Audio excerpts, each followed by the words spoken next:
Hello and welcome to this week's edition of The Set Piece. Myself, Robert Grieve, as ever, Mr. Bill Leckie. Bonjour. Bonjour, ça va? Oui, oui. Très bien. Don't know why I was speaking in French. Well, I've got a lot to talk about. I've got a lot to talk about this week as ever, Bill. Let's start with Rangers. They've just news this morning. They've signed a major signing. Andreas Skov Olsen. Andreas Skov Olsen. That's why we spoke French, because we can't speak Danish. Should really start. Andreas Skov Olsen. We should start again. Yeah, massive signing. I tell you what, I always think when players come to Scotland, there must be a reason why they're coming to Scotland. There must be something, there must be a catch somewhere, but I don't see it with him. You know, he's, 25, 26, he's got 40 odd caps for Denmark. We've seen him play. He's a proper winger. He's not done particularly well in Germany. Wolfsburg, not. But I tell you what, it's a statement signing. At a time when Rangers are on the move, slowly but surely, I think it could be one of the signings of the window. Yeah. I mean, I know that in a Scottish window, that's not saying a lot sometimes, but it's a big signing. Yeah, an initial loan deal. I believe Rangers have negotiated a fee on that, which I think some are reporting that it's quite a big fee. It's not. It's they're happy with it. Rangers what they're having to pay for now, and I think, in fact, I know that Rangers are going to be in control of the situation. Yeah, come the summer, there is going to be an agreement or a deal in place for making it a longer term agreement. Is that option or obligation, do you think? It's going to be an option, and I think Rangers are going to have full control over it. I think there's been a real decision been made behind the scenes at Rangers that they can't get themselves into a position like they have done before, where they have loan signings come in, they haven't been particularly great, and they're obliged then to make it a deal. You look at Oscar Cortez, who is still a Rangers player, and he's just been sent out again on loan. Rangers can't afford to get themselves into that situation again, and that's been part of their thinking here. I think I don't think they've got any real fears at all that Olsen or Skov Olsen is going to be a success at Rangers. I think this is a real coup for Rangers getting this deal over the line. But I think all the deals going forward for Rangers, all the loan deals, I think they're going to be protected. They're going to be looked to be protected, and I think that's a smart, shrewd move. This is where you see the oil tanker that was Rangers upstairs turning around. Exactly. Is that they're now, the 49ers themselves have taken a bit more control rather than thinking that these guys are fine, we're putting them in, they'll handle this wee football club. They've realised the guys they put in couldn't handle it, taken them out, they've made decisions themselves, they've gone back and they've got Jim Gillespie from St Mirren as chief executive, which I think is another big statement, because he had the chance to go, he decided not to go. The fact that they've gone back in for him says a lot about what they thought of the guy in the first place. So they're putting a regime in place that seems a lot more grown up and a lot more decision oriented. I know that we both know Jim Gillespie through St Mirren, and we both know how fastidious he is on doing deals properly. Yeah, absolutely. I think you're right, and I think obviously we brought the story. When was it? August last year. You did. Yeah. When was it? It was months ago. It was September, October 24. Yeah, they were looking at him. He was thinking about it, and he knocked it back. Now that was I'm sure that was a very hard decision for him to make at the time. But I think if he looks back on it, I think it was a smart move. And I actually think that when Rangers are now we're speaking to him again in the last week or two, I think that's something that's probably worked in his favour, because he had the wherewithal to actually reject that job at the time, and it's a different job altogether now, with different people, a different feel about the club, a club going in a different direction altogether. I think it says a lot about Jim Gillespie that he did knock it back at that time, and as I say, I think that's helped him. And I think if he's given the tools to do the job, and he's given the kind of remit, the power to go and do what he wants to do, and I think he will be. Well, he's very good at it. Yeah, I think it's a great appointment for Rangers. Yeah, it's a big loss to St Mirren. Absolutely, yeah. It's going to be a big loss to the Kibble, where he's the chief executive and biggest employer in the Paisley area, and big loss to them as well. But it's all to the gain of Rangers, and it's a big. Actually, I remember at the time writing a column after your story saying that I thought it was a bad move for him at the time because of the state Rangers were in. But this time I would say I think it's the right move for him. I think the timing of it, how far he's helped St Mirren go, You're not sure how much further he could take them after winning a cup and being in Europe and 3 top sixes, working with the manager as closely as he has. But there's a lot of work to be done at Rangers, a lot of work, and I think he's the kind of guy who can get things done. Yeah, I think the work he's done at St Mirren has been eye-catching, and he's got in there and made a real impression, but I actually think it's the work that he has done at the Kibbles that's kind of been the kind of the reason why he was kind of front and centre with Rangers and why they were looking at him. I think you're right. I think that was the biggest part of it, in all honesty. You're right, someone are going to have a job kind of replacing someone like him and his authority and his the kind of way he leads. From his point of view, essentially, I think I also like to believe there's been other interest from England, especially since that initial interest from Rangers that he didn't feel was right.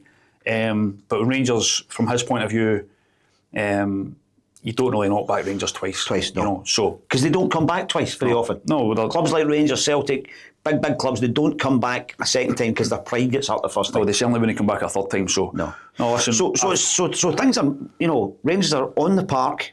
Results are happening slowly but surely. Nothing spectacular. 1-0s, 2-0s, 2-1s. They're grinding their way right back into the title race.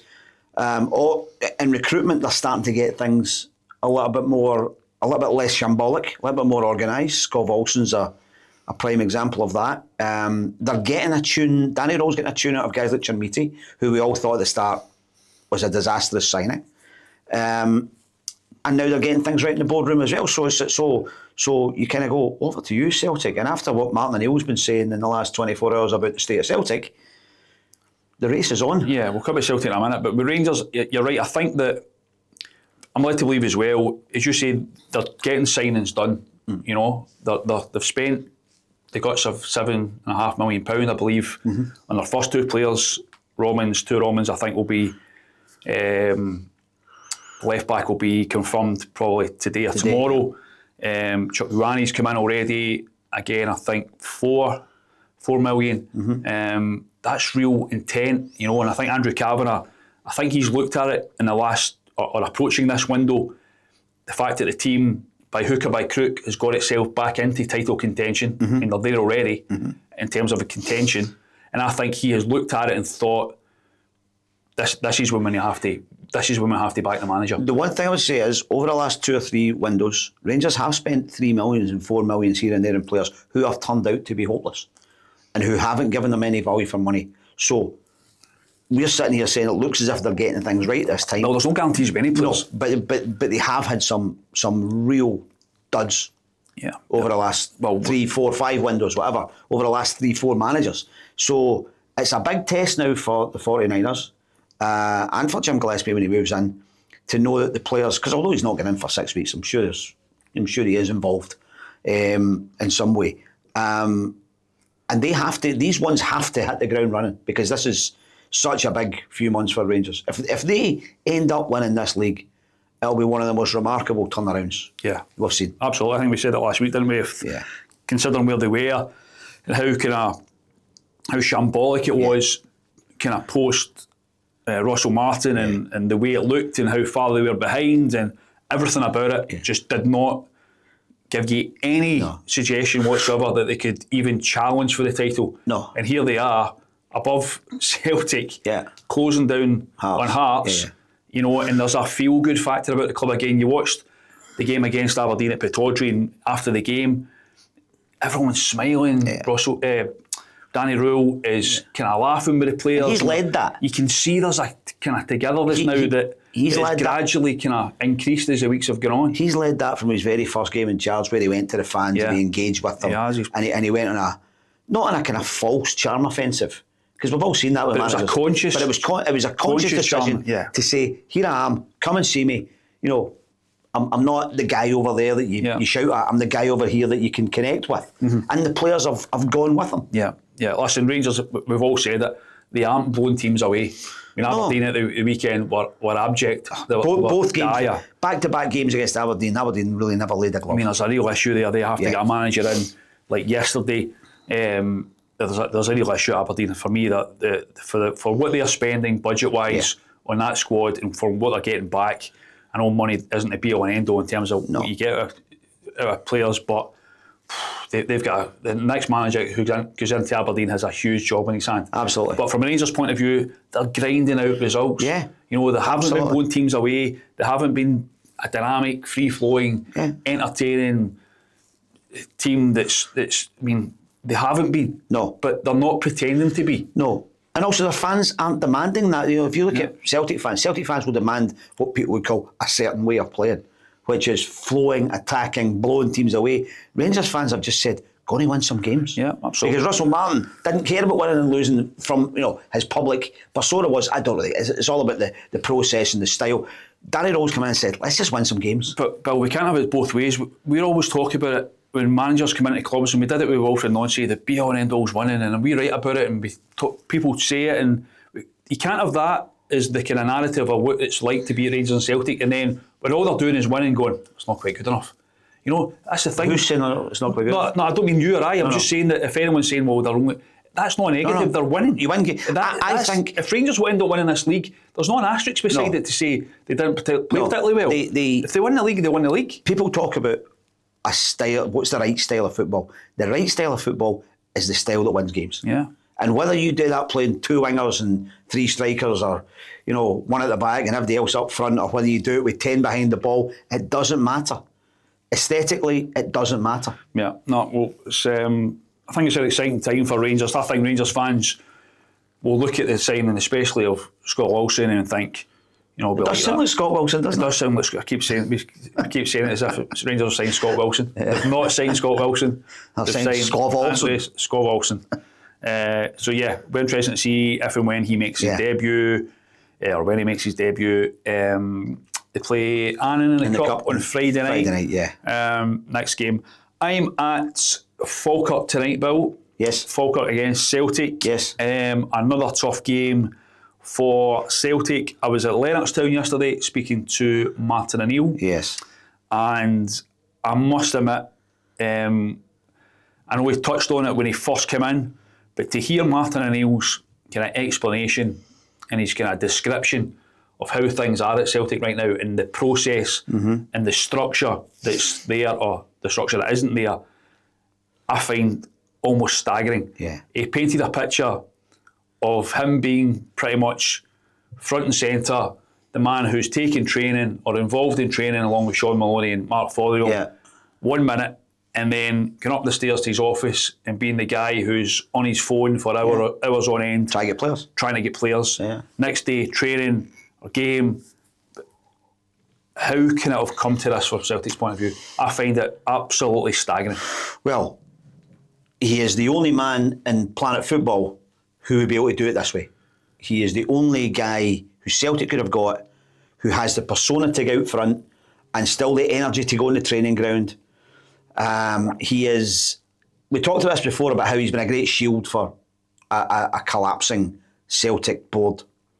And I think he's handling it particularly well. I think sometimes is he too honest for his own good or for the club's good? I don't know. I thought reading that was fascinating.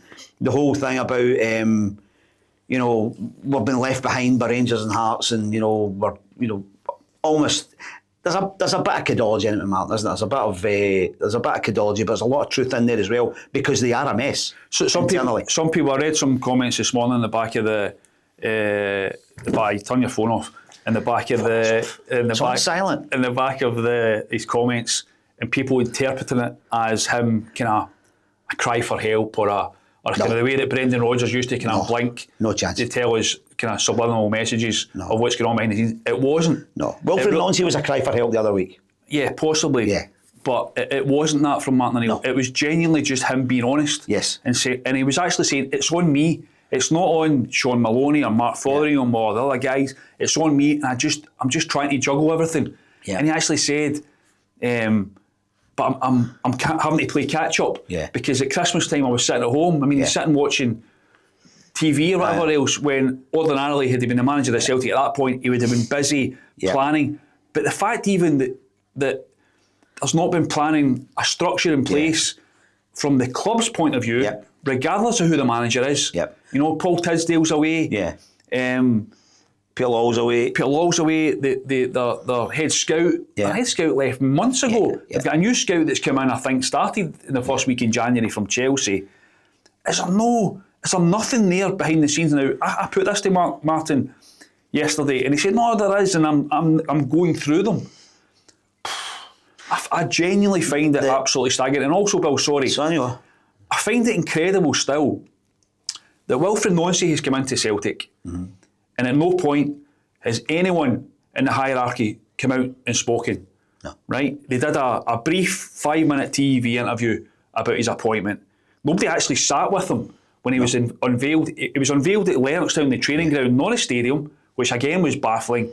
Nobody sat with him. But he was under pressure, and Michael Nicholson came out and backed him on the day that Peter Lawwell left. Yeah, the Dundee United game at Tannadice, yeah. And he backed him at that point. Yeah. A fortnight later, Wilfred Nonsi has been emptied. Yeah. Martin O'Neill has gone back in, and yet still Michael Nicholson is a hide-and-seek champion of Scotland. Yes. No one has come out and actually, him or others have come out and actually addressed the fans, communicated what's going on, and it's been left again Robert, to Martin O'Neill the way it was left to Wilfred Nonsi, the way it was left to Brendan Rodgers. I can understand why Celtic fans are tearing their hair out right now. You used the word there, and it's the biggest problem Celtic have is communication. Internal communication and external communication. They don't like to tell anybody anything. And Michael Nicholson would appear to have a problem. The line in the Martin O'Neill stuff is, I am on the phone doing things. Michael Nicholson should be on the phone. Martin O'Neill should be saying, go and get me Andreas Skov Olsen, for instance. And Michael Nicholson should be saying, I'm on that, Martin, I'll come back to you in 10 minutes. But that's not happened. And they admitted in a statement way back early on in the season when the fans were starting to get a bit umpty. They put the statement out saying, we've been calling and agents aren't phoning us back. And you just go, oh my God. Yeah. How can a club the size of Celtic, A, let that happen, and then B, publicly admit it and not do anything about it? Yeah. If agents aren't phoning you back, so why don't agents phone us back? Maybe they don't fancy us very much. Maybe they don't like the cut of our jib. Well, let's change the cut of our jib. Let's become a stronger element. Let's get somebody in who can do deals. Yeah.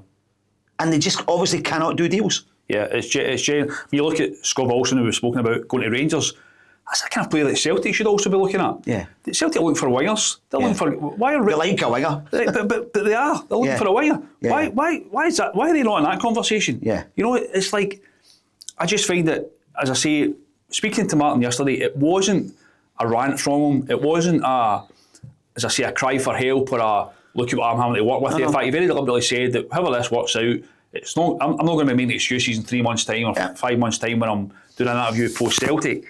It was just giving an honest kind of this is where this club is. This is how it's working. Yeah. And I genuinely find it incredible that it's got to that from Celtic's point of view. Leading up to that window, even when Wilfred Nonsi was manager, leading up to that window, everyone in their ante knew that Celtic needed a centre forward. Everyone. Celtic have been crying out for a striker since Kyogo was January. Since last January, right? Yeah. And yet the first deal that they've got lined up to get done when the transfer window opens is a right back. Now they need a right back, right? But the priority is a centre forward. Yeah, absolutely. Why has there not been work done behind the scenes up until that point to give somebody ready that they're gearing up for the biggest game of the season at that point? I just honestly, I find it unbelievable. And I think right now, as things stand, I mean, we're halfway through this transfer window already. Yeah. I can understand why Celtic fans are looking at this and thinking, what's going on here? Hearts are making signings. Rangers, I say, are spending money like a drunken sailor. And also organising themselves behind the scenes. Yeah. Which Celtic just don't seem to be doing. They look as though they've got a plan. Now, you say the Rangers signings who've come in, they might end up being not very good. Who knows? There's a risk with every signing. But there's an intent there. Yeah. There's an ambition there. Yeah. They're actually spending money in even the loan deal that there's going to be a view to making that a permanent thing. There's an organised kind of plan in place. Whereas Celtic have basically said, Martin, I'm going to come back in and sort this out for us. Yeah. And on you go. Listen, Robert, and Martin's then sitting, you can just picture him on his phone. Yeah. Like when he's not taking training, speaking to agents and speaking to. I find it unbelievable.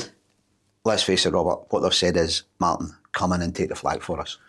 That's what they've done. They've said, we can't handle this anymore. You're the only guy who can be a lightning rod for everything that's going on, because the fans will never turn against Martin O'Neill. Bill, potentially Rangers, if they win the league, get straight into the Champions League next season. Straight into it. This 6 months between now and the end of the season is the keys to 20, 30 million pounds. That's game-changing stuff from a Rangers point of view. And for Martin O'Neill, it's very rare for either manager of the old firm to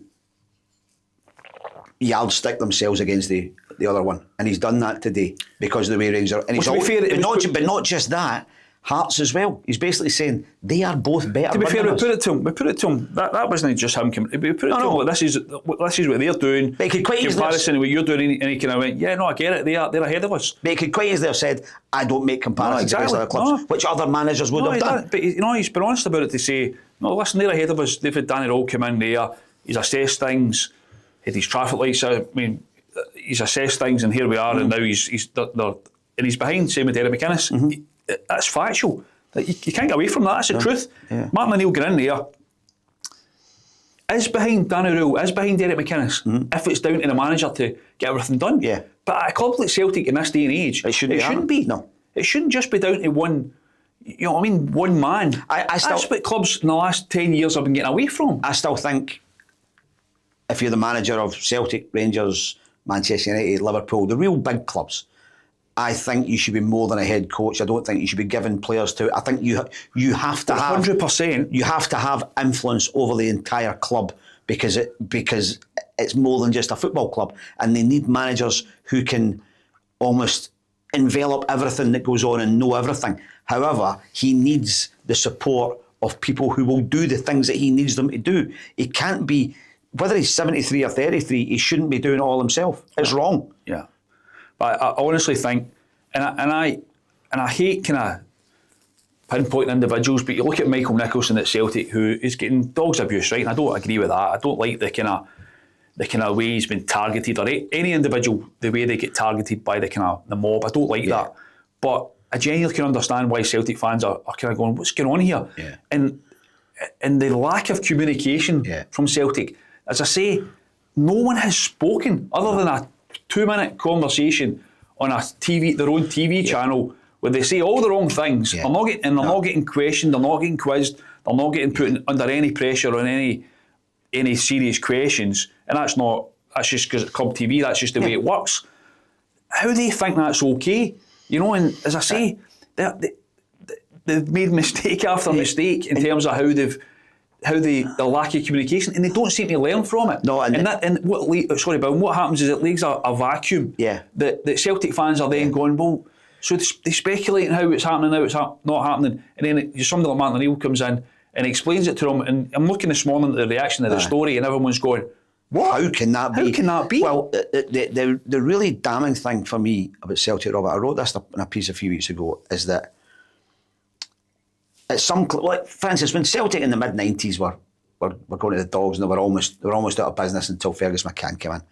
It was a process that had been happening for 20 years. They lived off the Lisbon Lions, and they never really invested, they never grew, and they just got smaller and smaller and smaller and smaller. Celtic now, in the last 10, 11 months, have done this from a position where they had everything. Yeah. They were winning everything. They've got more money than anybody else. They've got a better squad than anybody else. You know, they were playing Champions League football against Bayern Munich in January. They had everything. And somehow they're blowing the lot. And how there's a movie in that, you know, one of these how to lose £1 million in 3 days kind of movies. You know, how do you throw that much dominance and power away in such a short space of time? But ironically, they've not spent anything. No. They've got the money. Yeah. They've actually got they've got the kind of ability to go and get things done. If they just had the ability to get things done, you know, they've actually got the money there to go and spend. But that's the thing; it's the inertia in the boardroom that's caused it. Yeah, 100%. And I'm with you. I don't agree in the level of abuse that Peter Law says has made him quit. I don't like. That was appalling. I don't like threats and menaces. No. I don't like the banners with hoods over people's heads. It's very sinister. But you can understand if you look at the rank and file fans who wouldn't do things like that. Yeah. You talk to them and they just go, I can't see where this where this club is going, what they're trying to achieve. And they're actually heading towards a kind of apathy. Yeah. I think the anchor, and a lot of people, your kind of, you say, your rank and file, your ordinary season ticket holders, there was anger there, kind of understandable anger that hasn't crossed a line, but it's now creeping to apathy. Well, you know what happens at clubs? That's the worst thing you can have in that football club. I watched that at Old Trafford on Sunday when Man United lost to Brighton, and at the end of the game you're waiting for the boos, and it was just, I'm away up the road. Yeah. And that's kind of what's, for the first time ever, you're seeing Celtic fans drifting away long before the end of the game. The Celtic Rangers game, Bill, that was the kind of pick out for me. Yeah. I kind of mentioned that there was anger, clearly there was anger. Yeah. But a lot of folk just went, you know what, up the road. Aye. You know, and even, in fact, even before the game, there was a kind of weird atmosphere in the stadium. Yeah. But that's the thing, I think that's the worst thing at a football club. Is apathy. Is apathy, you know, when fans just switch off and go, do you know what? Yeah. I can't be dealing with this. Yeah. That's the worst thing that can happen, especially like huge clubs like Celtic. Listen, there's still time for them. That's the thing, they could end up winning the league. They could, listen, they're going to sign players, right? Yeah. They are going to sign players. They're going to sign loan players. As I say, one of the things that Martin O'Neill was talking about yesterday, his first spell as manager, like the likes of Craig Bellamy, and the idea of getting someone of that ilk in, it's highly unlikely because that guy was an international player. You look at Rangers though, that I've just signed a 40 cap international player. Yeah. So listen, Celtic will get business done. Yeah. There's no doubt about that. And it could be once the window closes, Celtic fans and Martin O'Neill and everyone associated with the club will be thinking, no, we're happy with this. But they're stumbling across that. Yeah. Why? You know, when they're getting there, and as we near the end of the window, it gets harder because every club that they're dealing with today, who they're talking to, when they're dealing with that same club tomorrow, the meter's running. That club are realising, right, well, we want this loan fee from tomorrow. That fee goes up, and the day after that, it's going up again because clubs realise there's a desperation there. And I think Celtic are already at that stage. And honestly, I can understand. I can really true. I said that we walked out a Lennoxtown yesterday. There was only three of us who sat with Martin O'Neill yesterday in one of the dressing rooms speaking to him. And when we walked out, we all kind of looked at each other, and I'm like, you're like, there's going to be a reaction to this because I genuinely think, and again, he touched on it when he first went in there. He hadn't quite explained it in the detail that he explained it yesterday. And I genuinely, you're like, wow, it's unbelievable that it's come to this from a Celtic point of view. I say, who knows how things are going to turn out?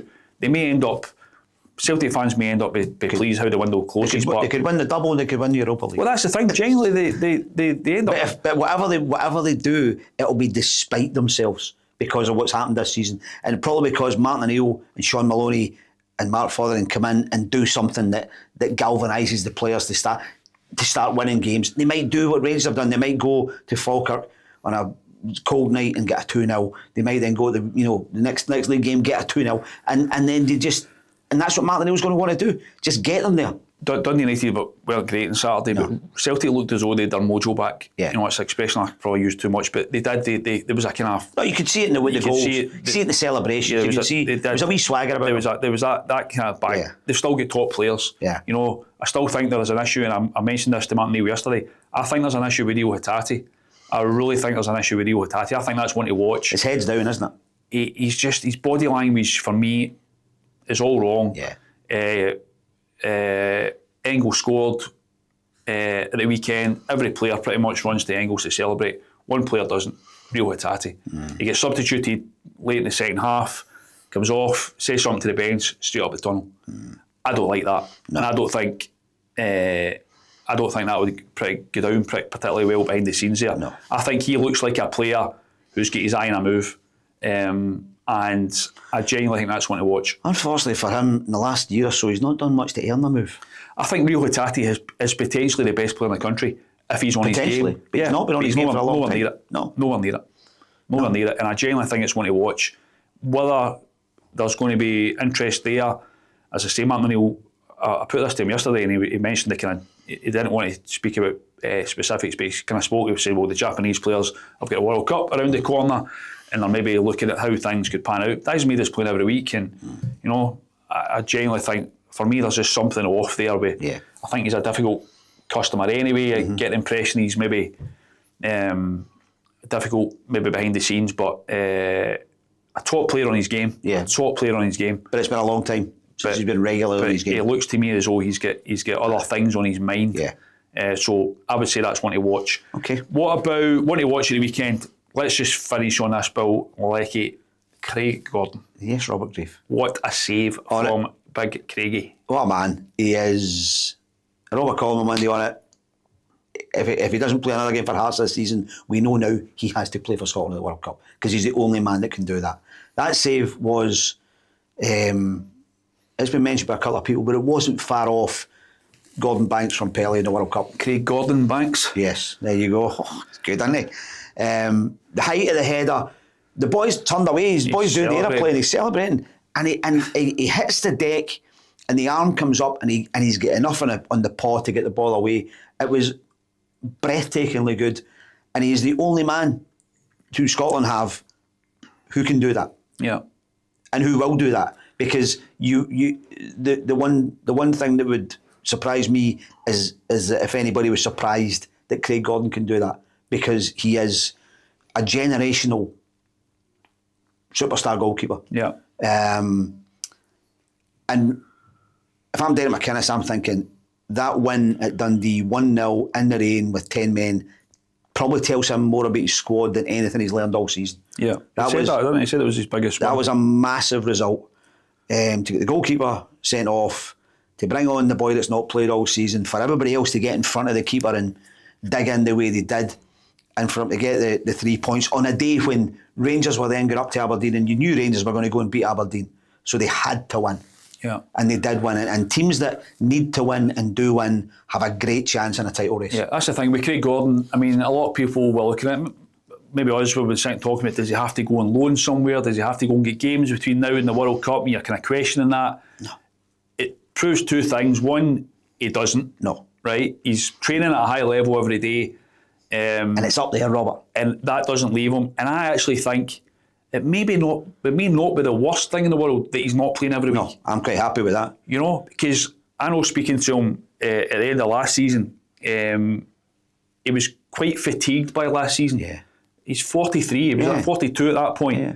And he was quite tired, as a lot of players probably are at the end of the season. He was questioning whether, is it down to his age or just because it's a long, hard season? He then had the injury that he had to come back from. Yeah. See the fact that he's just training and ticking along and probably playing the odd bounce game here or there. I don't think that's the worst thing. And I also think Sunday underlined why it's smart, or so smart on Derek McInnes' part to have him there. To have him, yeah. Rather than saying, right, we can afford to let him go. You know, we can he can go and get a loan deal somewhere. Well, he's let Xander Clark go. Right, so, but the point is, in that situation, you want someone who coming on who can just turn it on like that. You know, and who's ready. And Xander Clark is a good goalkeeper. Yeah. And I'm not saying he couldn't go on and do the same thing, but you can guarantee it, Craig Gordon. You can guarantee that he's going to go on, and he's just got this, he's always had it. Yeah. He's just got this switch. He just goes into game mode, and it doesn't matter whether he's played 50 games in the last year or 50 minutes. He goes on there and he becomes Craig Gordon. And when things are flying around about your penalty box, as will be happening in the World Cup, and somebody has that shot that's going to be a difference between qualifying and not qualifying, between getting a point and not getting a point, Craig Gordon's the only guy I know that Scotland have got between the sticks that you go, he'll save that. Yeah. We've always said it, and we've been really lucky with this. Alan McGregor was similar.